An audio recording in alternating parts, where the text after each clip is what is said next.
अस्सलाम वालेकुम। क्या हाल चाल। उम्मीद करते हैं कि आप खैरियत हो। मेरा बड़ा दुआ है कि आप हमेशा खुश रहें, हंसते और मुस्कुराते हैं और इसी तरह में अपना प्यार दिखाते रहें। बिल्कुल जी, मेरा नाम मुअज्जम अली। मैं हूं तारिक महमूद। मैं हूँ गुजार खान। मैं वो भाई। तो आज हम जिस वीडियो पर रिएक्ट करने जा रहे हैं, वीडियो का टाइटल है रॉ इन लाहौर। बड़ी इंटरेस्टिंग वीडियो भाई साहब। देखते हैं वीडियो का लिंक आपको डिस्क्रिप्शन में मिल जाएगा, जरूर विजिट कर लें। काउंट करते हैं 3 2 1 वीडियो स्टार्ट। 1990 से आईएसआई ऑफ पाकिस्तान ने लश्कर तैयबा का प्रयोग भारत के खिलाफ करना चालू कर दिया था।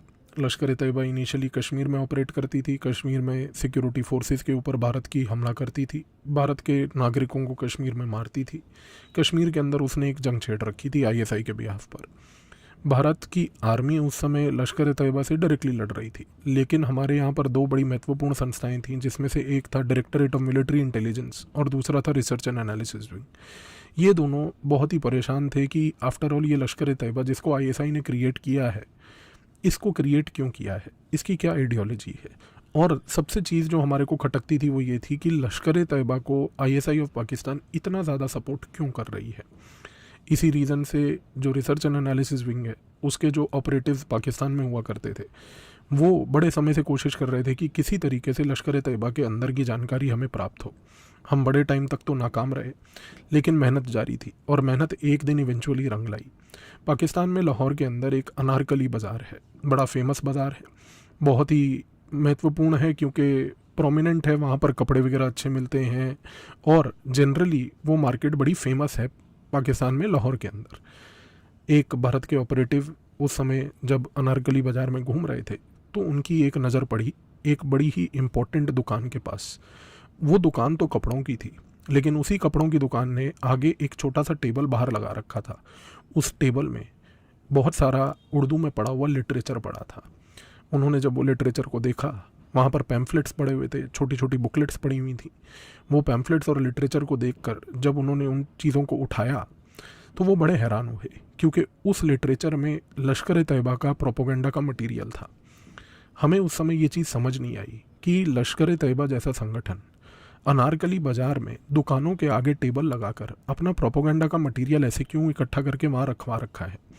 ये मटेरियल सबके लिए फ्री था, इसको कोई भी ले जा सकता था। कुछ ऐसे किताबें भी रखी हुई थी उस टेबल पे जिनको आपको थोड़ा सा पैसा दे के ख़रीदनी थी। भारत के उस ऑपरेटिव ने वो किताबें उठाई, जो किताबें पेड थी उनके लिए पेमेंट करी, जो प्रोपोगंडा का मटेरियल फ्री में अवेलेबल था वो सारा उठाया। धीरे धीरे करके ये प्रोपोगंडा का मटेरियल जब एकजुट करके हम लोगों ने इकट्ठा किया तो हमने इसको पढ़ना चालू किया। इसको पढ़ने से हमारे को इनसाइडर इन्फॉर्मेशन समझ आने लगी कि लश्कर तैयबा का ऑपरेटिव स्ट्रक्चर क्या है, वो ऐसे प्रोपोगंडा का मटेरियल फ्री में ओपन जगहों पर क्यों बांट रही है।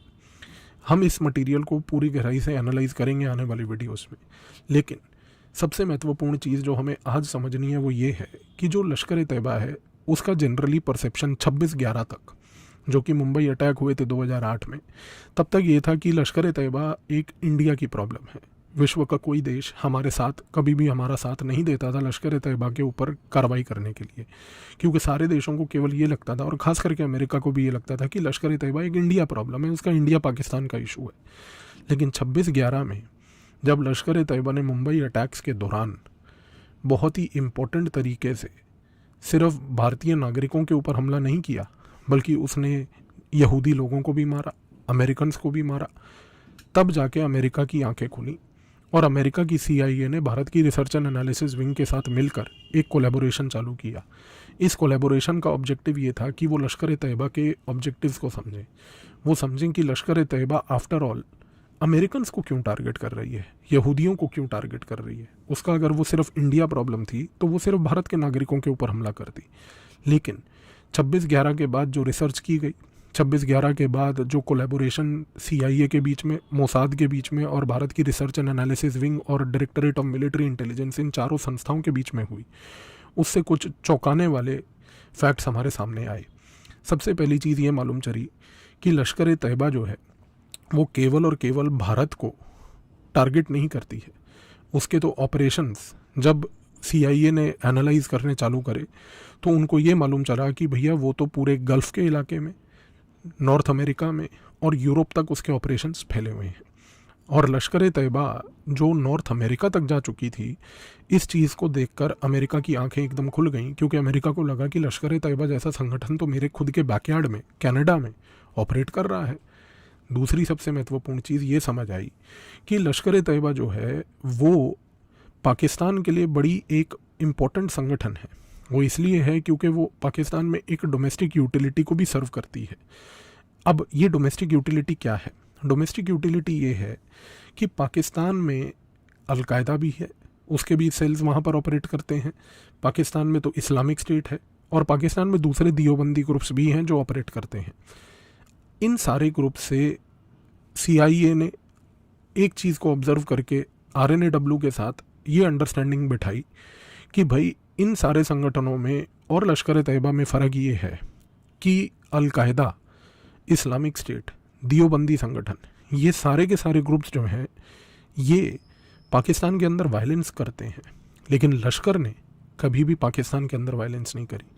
26/11 के बाद जब CIA के अधिकारियों ने अपने इन्फ्लुएंस को अपनाया, जब उन्होंने अपने ऑपरेटिव्स को पाकिस्तान में एक्टिवेट करके लश्कर तैयबा की जानकारी को इकट्ठी करनी चालू करी, तो वो ये चीज़ को जानकर चौंक गए कि पाकिस्तान के अंदर बाकी सारे आतंकवादी संगठन वायलेंस करते आए हैं, लेकिन आज तक ऐतिहासिक तौर पर लश्कर ने कभी वायलेंस नहीं क्रिएट करी और ना ही वायलेंस कभी उन्होंने प्रोपोगेट करी।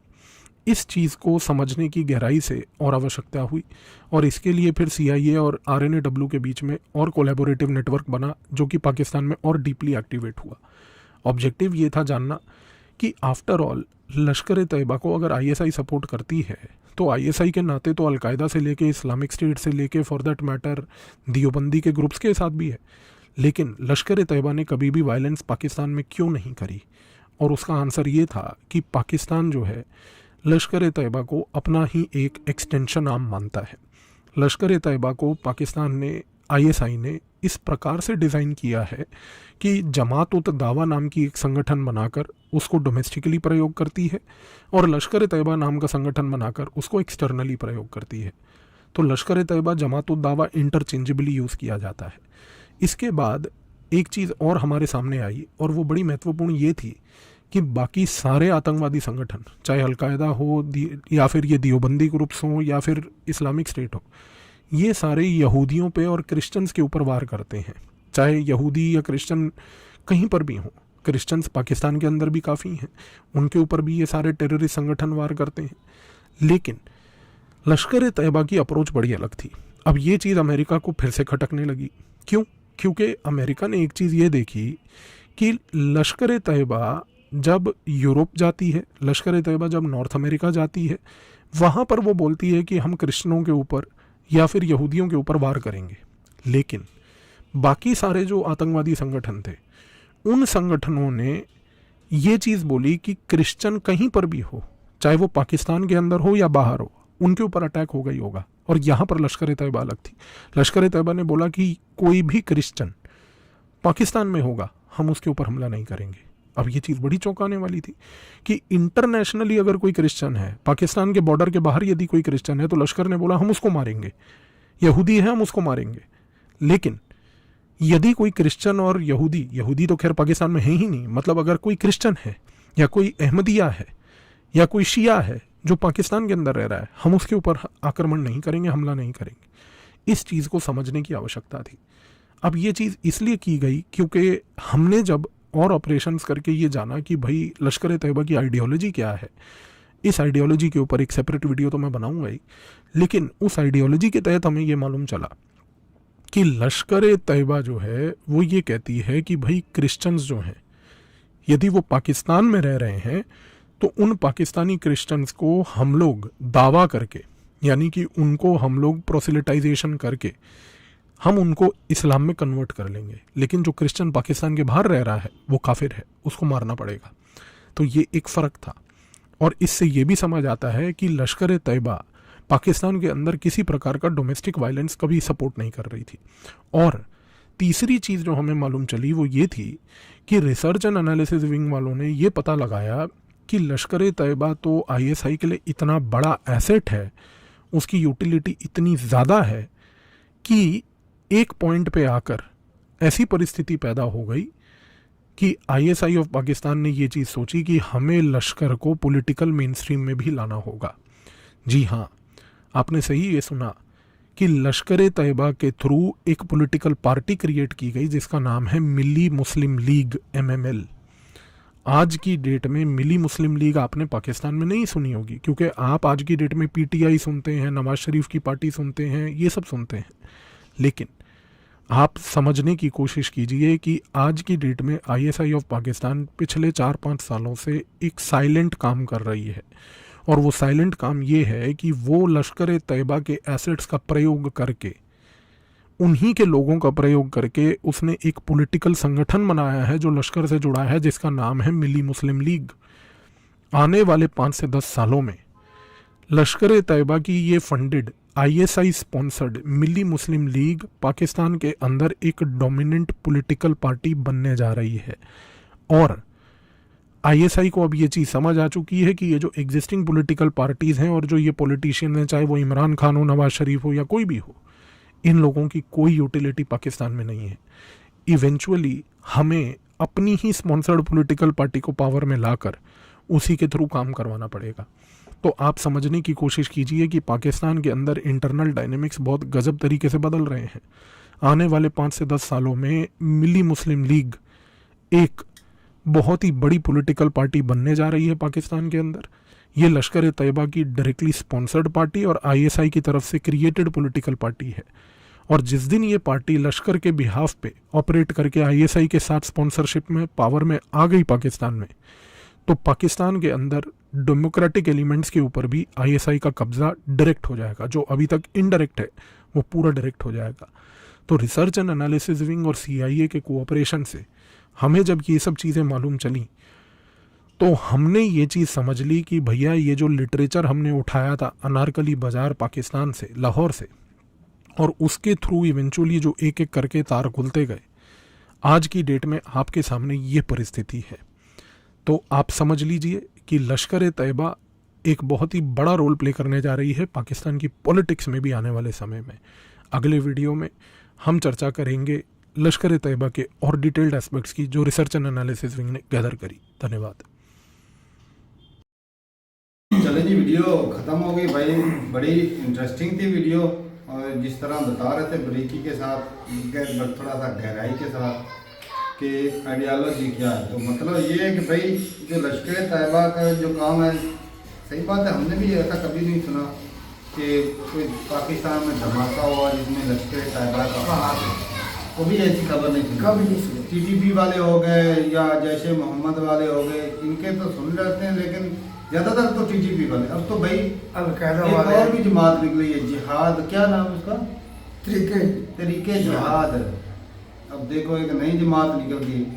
कल मेरी देव भाई से बात हो रही थी, वो कह रहे थे कि ये 1.5 साल की है जमात, लेकिन न्यूज़ में नहीं थी, अब जो आ गई। अब तो भाई ये दूसरों TTP वालों से भी बड़ा नाम कमा के बैठ गई है। वो इसलिए कि जो एयरफोर्स पे जो अटैक किया गया है, वहाँ के 14 जो फाइटर जेट हैं वो तबाह कर दिए भाई। 14 फाइटर जेट, एक फाइटर जेट लेने के लिए कई मिलियन डॉलर दरकार होते हैं भाई। तो बहुत ज़्यादा नुकसान हुआ है, और आर्मी के जो जवान हैं 14 से 15 वो भी शहीद हुए हैं।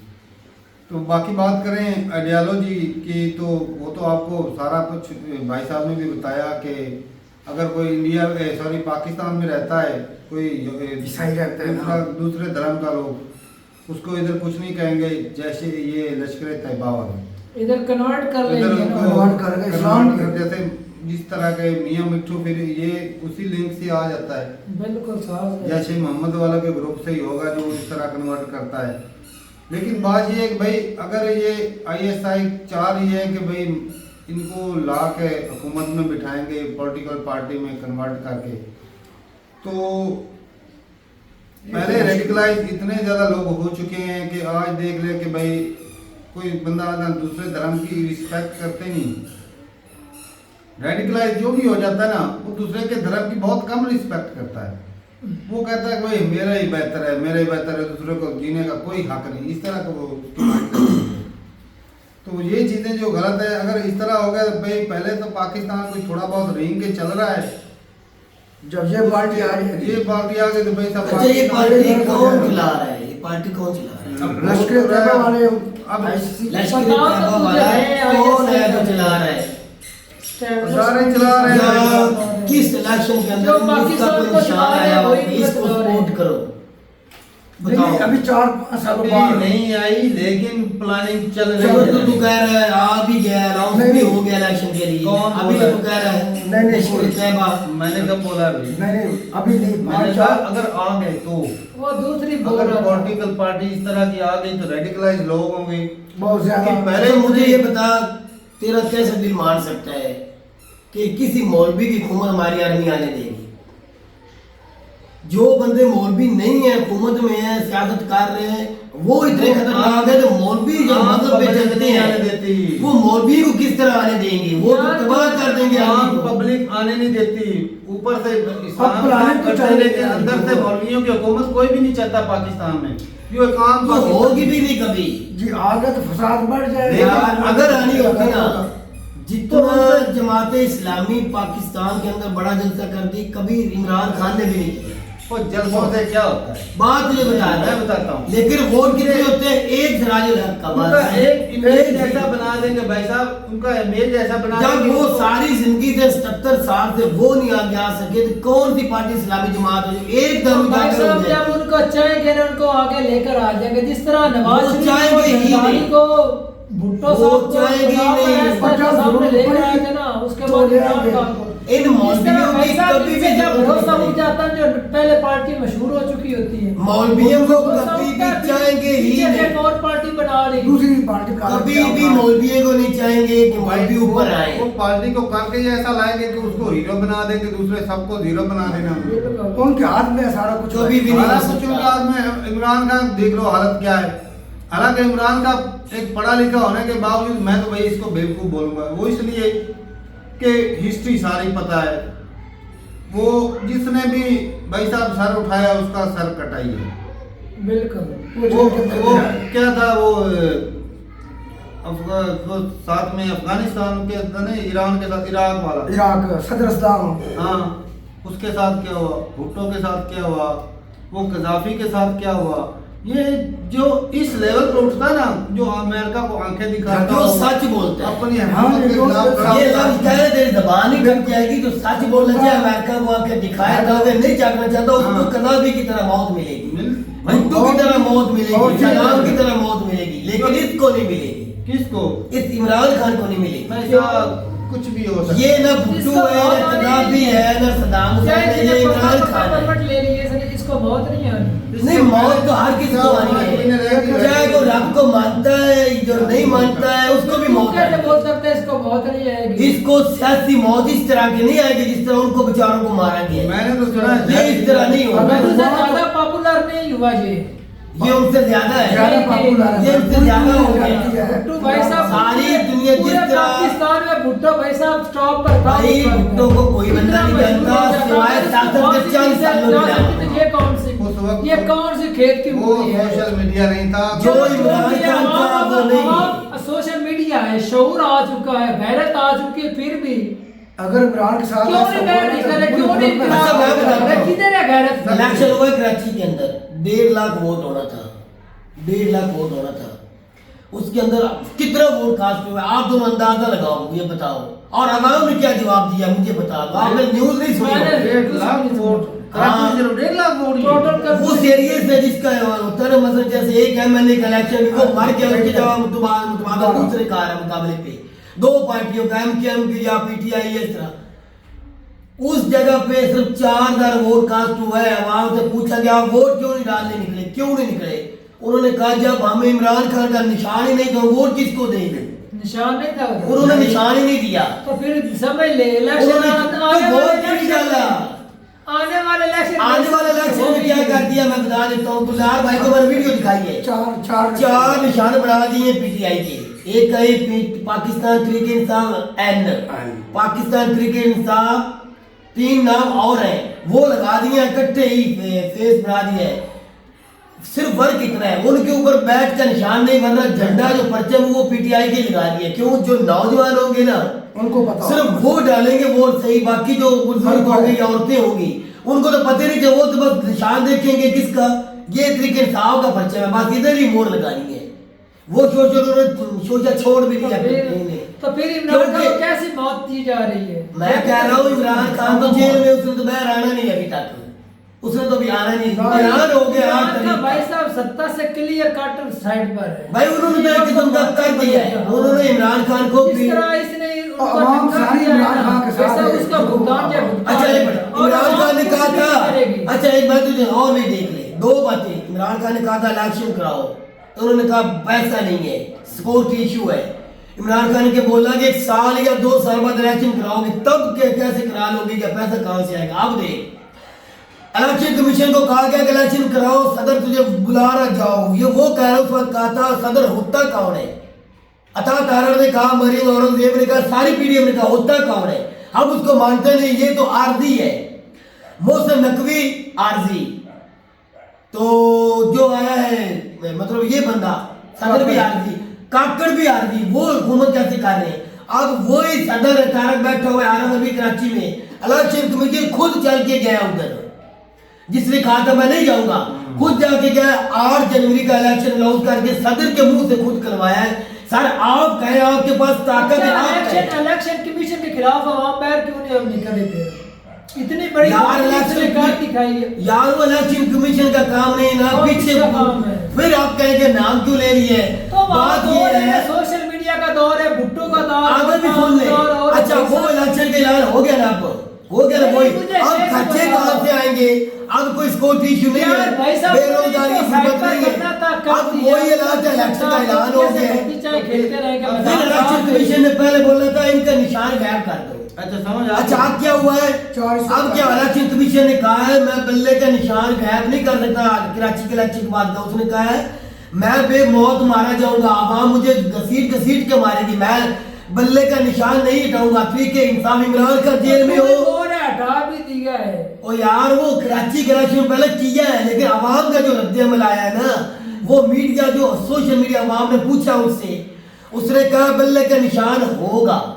पीटीआई इलेक्शन लड़ेगी, चाहे शाहबुन कुरैशी लड़े, अली मोहम्मद खान लड़े या कोई लड़े, इमरान खान बाहर आ जाता है तो वो लड़े, मुझे कोई इतराज नहीं, मेरा वो सियासी दुश्मन भी नहीं है, मेरे खिलाफ उसने बहुत कुछ बोला है, लेकिन तरीके इंसाफ का लेकिन तरीके इंसाफ को मैं नहीं निकाल सकता। अगर निकालूंगा तो इलेक्शन हो गई नहीं मुल्क में, फसाद होंगे फिर। लेकिन फसाद हो जाएगा। अच्छा सारी समझ लगी है, सारी समझ अब लगी। नवाज शरीफ जो नहीं आ रहा था बुलाने पे अदालतों के, एकदम नवाज शरीफ आ गया। वो जहांगीर का जहाज इमरान खान को ताने देते थे, फूल निछावर कर रहा था, वो ही नैब, वो ही अदालतें, वो ही पीडीआई उनको प्रोटोकॉल दे रही है और उसके केस भी खत्म कर दिए गए हैं।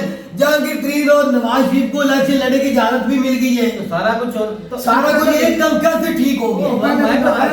आपको बता कैसे ठीक हो तो गया? इसलिए ठीक हो गया। अच्छा। इसी तरह जो भाई ने बताया ना हाँ कि वो उस पार्टी को तैयार कर रहे हैं, अच्छा ठीक हो तो ये पूछ रहा था कि वो उसको मौलवियों को कोई वोट ही नहीं देता। ठीक हो। किसी की मजाल है वोट ना दे, उन्होंने मैं ये तेरी बात मान लेता हूँ, मैं मानता हूँ। एक वक्त था अपने लोगों से वोट डलवा देना के लोगों को वोट साहबजादा हामिद रजा फैसलाबाद से एमएनए है, इस्लामी जमात, उसके वालिद का मुझे अब नाम ना दिमाग से नहीं कर रहा, वो लड़ रहा था, इलेक्शन लड़ा था, वो एमएलए भी 3 बार बना था, वो मिनिस्टर भी बना था 2-3 बार, वो मुशर्रफ का बंदा था पहली दफा।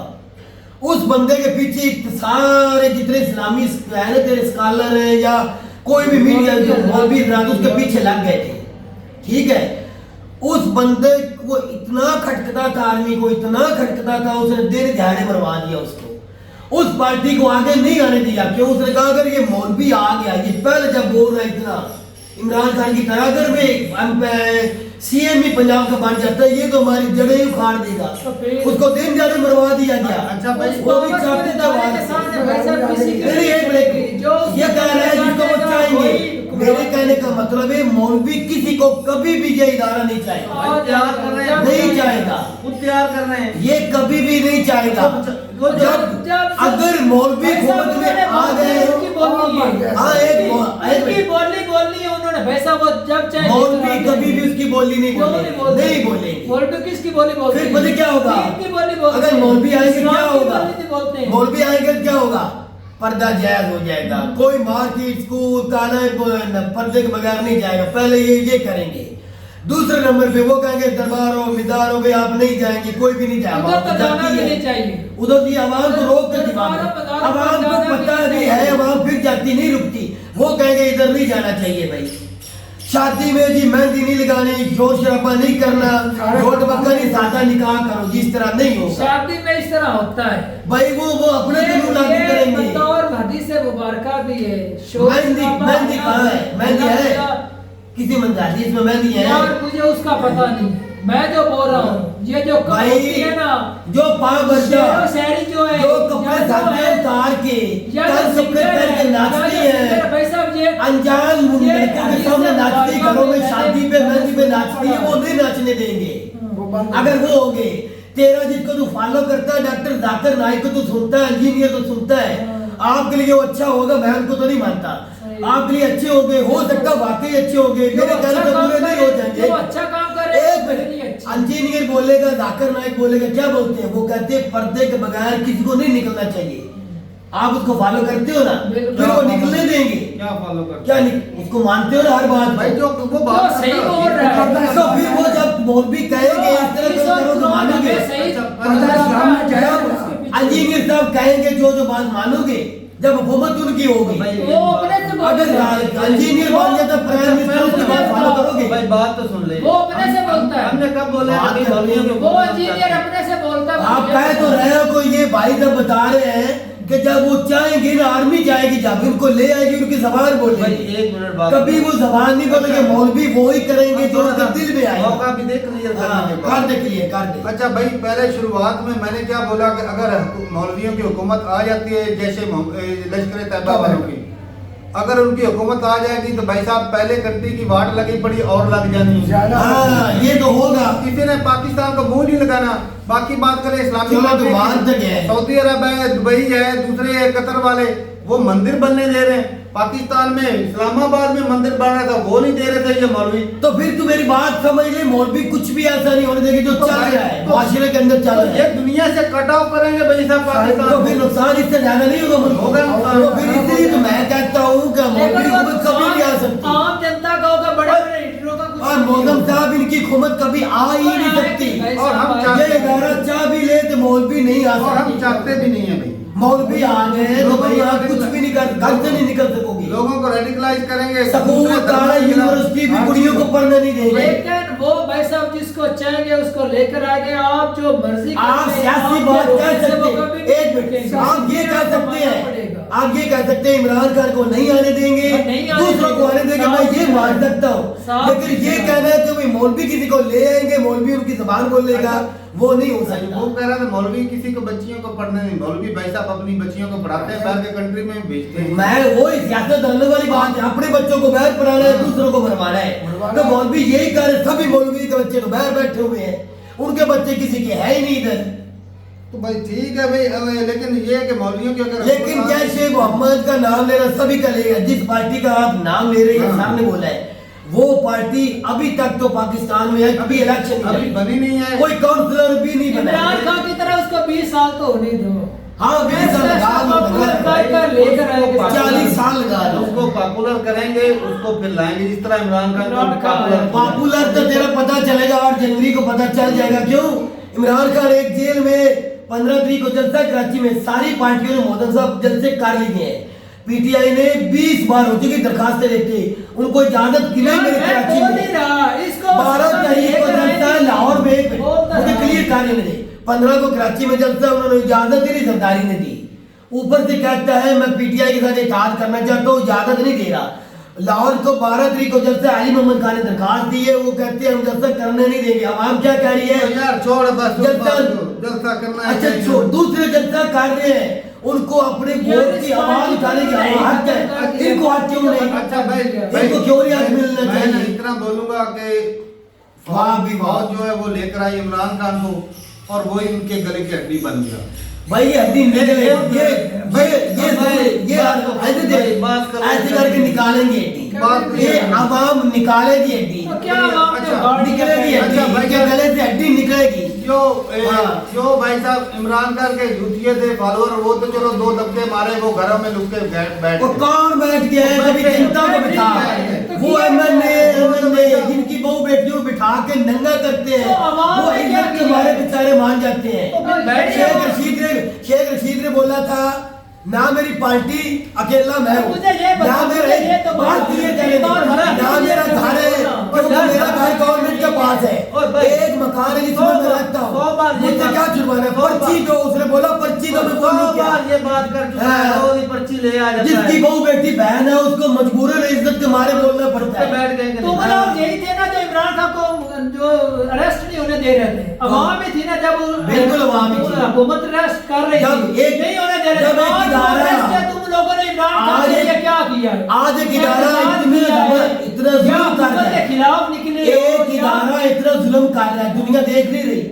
ये वोट डालने के वक्त ये सारा खबर वो उन्होंने आपको वोट डालने नहीं देना भाई साहब। जब वक्त आएगा वो तुझे सारा मुल्क छोड़ खुद दे। भी बोल रहा है, उन्होंने निशान ही नहीं दिया एक- बैठ के पर। यार, मैं बात- जब कैसे वक्त- मान सकता है? अब बात करने दे। यार, 8 जनवरी को पाकिस्तान का इलेक्शन है, हम्म। मैं सारा दुनिया छोड़ दे, पाकिस्तान छोड़ दे, अपने गांव के अंदर जो आसपास के गांव है ना, मैं तुझे बताऊंगा कौन जीता। आज कौन जनवरी को पता चल तो जाएगा। यार हाँ, वोट एक पेपर भाई- इसी के हैं, लेकिन उसको यार, भाई साहब वोट- बैलेट पेपर के ऊपर निशान ही कोई नहीं बैठ- देगा तो कैसे वो जीतेगा? इलेक्शन कमीशन ने बोला है मैं बैलेट पेपर पे पीटीआई का बल्ले का निशान नहीं हटा सकता। ऐसे बोला सिर्फ। मैं इलेक्शन कमीशन हूं, मैं नहीं हटा दिया सकता। गया है, यार, छोड़ ताकि दे। अवाम भड़के। भाई नहीं हटा सकते वो। दिया गया। ओ भाई वो पॉपुलर पार्टी हो, कह रहा मैं नहीं जब हटा ऐसा सकता। बैलेट पेपर ओपन पूरे होगा ना, पाकिस्तान एक की दिन के सबसे लिए, बड़ी उस वक्त आपको पता चल जाएगा। उस वक्त एक दिन में आपका अवाम में शऊर है, अवाम में शऊर आ गया है, नौजवानों ने कार्ड बनवा लिए हैं। और जो बैठे थे, जितनी उन्होंने लड़कियां बनवाने को लड़के कहा। पढ़ते हैं नौजवान उन्होंने कार्ड बनवा ली है। अब भाई जी उनको नहीं कोई रोक सकता, वो जेल नहीं हो सकता। 2018 में हमने भी बनवाए थे। को निशान नहीं देना तो वो ज्यादती है ना। भाई अगर निशान नहीं होगा तो वोट ही नहीं डालेंगे। अच्छा भाई, अभी फिर बात कैसे जीत यार, होगी? बस ठीक ये है। कैसे चलेगी? घूम एक महीना भी नहीं चल यार, बैठ सकेगी। जा बैठ जा। बात मैं करते भाई हैं। एक बात कहना चाहता था कि इमरान खान के चलो यूथिये थे, वो डर के बैठ गए। और डर के बैठ गए। और जिनको ये पावर में लाना चाहते हैं वो तो भाई पहले ही हथियार चलाना जानते हैं। बिल्कुल। अगर वो पावर में आ गए तो भाई साहब हुकूमत भी उनकी, पावर भी उनकी, और ठोकेंगे भाई साहब सबको, चाहे वो जिस जो भी चल गया। जिस तरह इसने ठोका था ना सभी लीडरों को, इस हाँ। तरह वैसा वो भी इमरान वो खान तो से सबको चुन चुन कर उन्होंने बदला चुन चुन के लेंगे। मारना है। पब्लिक सारी तो इमरान खान के साथ है यार। भाई देख लेंगे अब क्या आप क्या करते हो? आपका इदारा क्या करता है? चलो वोट ना डाले तो वो वैसा फिर मेजोरिटी से जीत जाएंगे। मेजोरिटी कहाँ होगी जब अवाम वोट ही नहीं डालेगी? लेकिन भाई मैं इतना ही बोलना चाहूंगा कि जब अवाम वोट नहीं डालेगी, बल्ले का निशान नहीं होगा तो अवाम वोट नहीं डालेगी। छोड़ दे। क्या होगा? 2-4 वोट से क्या कर लेंगे? जीत तो जाएंगे ना। तो जीत को कौन मानेगा? तो यार टॉपिक है कि ना, कौन मानेगा? इमरान खान के पीछे लगे हुए हैं। आता है ना। इमरान खान का नाम किसने लिया है? तूने इमरान खान का नाम लिया, हमने तो नहीं लिया। अच्छा भाई माफ कर दे, खुदा का नाम माफ कर दे। इमरान खान जीत जाएगा बट ठीक है। इंशाल्लाह जीतेगा। बस ठीक है। बाकी जो मुद्दा भाई साहब असल ये मुद्दा मौलवियों का, मौलवी को आगे नहीं आने घंटा हमने बहस इसके ऊपर की, अगर मौलवी नहीं आएंगे। मौलवी आ गए तो फिर 40-50 साल जिक्र नहीं आ सकता। अच्छा यही मैं कहना चाहता हूँ हाँ। भाई, नहीं आ सकते। अभी तो थोड़ा बहुत मुल्क चल रहा है ना, जब मौलवियों की हुकूमत आ गई तो भाई साहब धड़म से नीचे गिर गए। जानते भी हो सब कुछ, फिर कहते हो वो ले आएंगे, वो ले आएंगे। तो वो प्लानिंग तो कर रहे हैं ना। प्लानिंग कर ले, वो कभी भी नहीं आएंगे। हाँ, ये जरूर तय है। 2018 में हुए थे ना, मौलवियों ने किया था, साद रिजवी ने, खादम से रिजवी के बेटे ने, कितने बे लोग मारे गए, रेडियो वाले मारे गए, गाड़ियों में मारे गए, ट्रेन में मारे गए, बे लोग जिनको सियासत तो कुछ लेना देने वो बे वैसे मारे गए। चलो जी ठीक है, मैंने अपनी रात रूट तय कमेंट सेक्शन में मिलते रहे, तब तक के लिए इजाजत दें। अल्लाह हाफिज़।